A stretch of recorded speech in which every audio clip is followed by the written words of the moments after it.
ये शहद की मक्खी आधा किलो शहद बनाने के लिए 20 लाख फूलों का रस चूसती है और 90,000 मील उड़ती है। ये कितना सफर है कि पूरी दुनिया के 3 चक्कर लग जाए। ये 24 किलोमीटर फी घंटा की रफ्तार से उड़ती हुई शहद की मक्खी कितनी अहम है। It's a very big and efficient farmer. ये जो खाना हम खाते हैं, 3 चम्मच खाना अगर हमारे सामने पड़ा है, उसमें से 1 चम्मच खाना इस किसान ने यानी शहद की मक्खी ने बनाया है।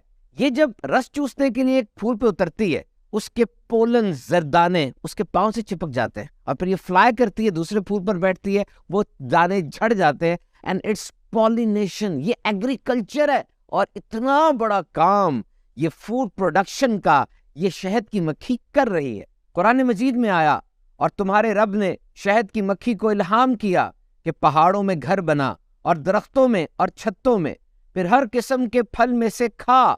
इसके पेट से एक पीने की चीज रंग बरंग निकलती है जिसमें लोगों के लिए तंदुरुस्ती है। अब ये शहद बनता कैसे है? आप कोई शहद की मक्खी का छत्ता देख लें, बी हाइव, उसके अंदर कोई चूल्हे, हंडिया, चम्मच, डोइयां तो पड़ी नहीं हुई। तो ये होता क्या है? शहद की मक्खी के 2 पेट होते हैं। एक को आप कह लें रेगुलर स्टमक जिसमें खाना वगैरह डाइजेस्ट होता है, और एक उसका हनी स्टमक है। ये वो जगह है, ये मशीन है जहां पर शहद बनता है।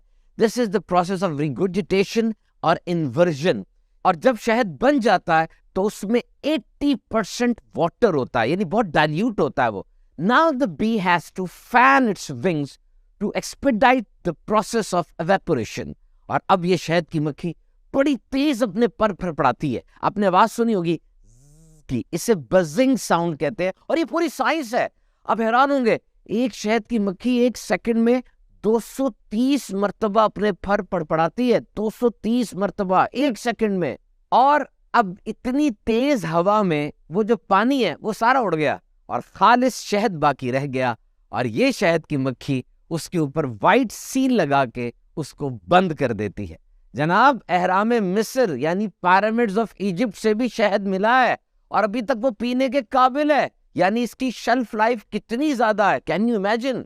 हजरत मौलाना जलालुद्दीन रूमी रहमतुल्लाह ताला अलैह ने मसनवी शरीफ में तहरीर फरमाया कि नबी अकरम सल्लल्लाहु ताला अलैहि वसल्लम ने एक बार शहद की मक्खी से दरियाफ्त किया कि तुम शहद कैसे बनाती हो? उन्होंने अर्ज की, या रसूलुल्लाह सल्लल्लाहु ताला अलैहि वसल्लम, हम मुख्तलिफ किस्म के फूलों का रस चूसती हैं, फिर वो रस अपने मुंह में लिए छत्तों में वापस आती है और वहां पर उगल देती है, यही शहद है। इरशाद फरमाया, फूलों के रस तो फीके होते हैं, शहद तो मीठा होता है, तो शहद में ये मिठास कहां से आ जाती है? शहद की मक्खी ने जवाब अर्ज किया, हमें कुदरत ने यह सिखाया है कि चमन से लेकर छत्तों तक आप सल्लल्लाहु ताला अलैहि वसल्लम पर दुरूद पाक पढ़ती आती हैं, तो शहद में ये लज्जत और मिठास दुरूद शरीफ की बरकत से है। और अब जवाब दीजिए, दुनिया का बेहतरीन मेमार बिल्डर कौन है? After centuries of researches, scientists have finally concluded that the best efficient builders are honeybees. ये शहद की मक्खियां, ये बेहतरीन मेमार हैं, ऐसी कफायत शार बिल्डर हैं ये, जबरदस्त। जरा छत्ते को देखिए, हर खाने के अंदर ये repeated pattern of 6 sided figure. ये हर जो खाना है इसकी 6 साइड्स हैं और लेंथ और विड्थ एक जैसी है, और ये 120 डिग्री पर मुड़े हुए हैं।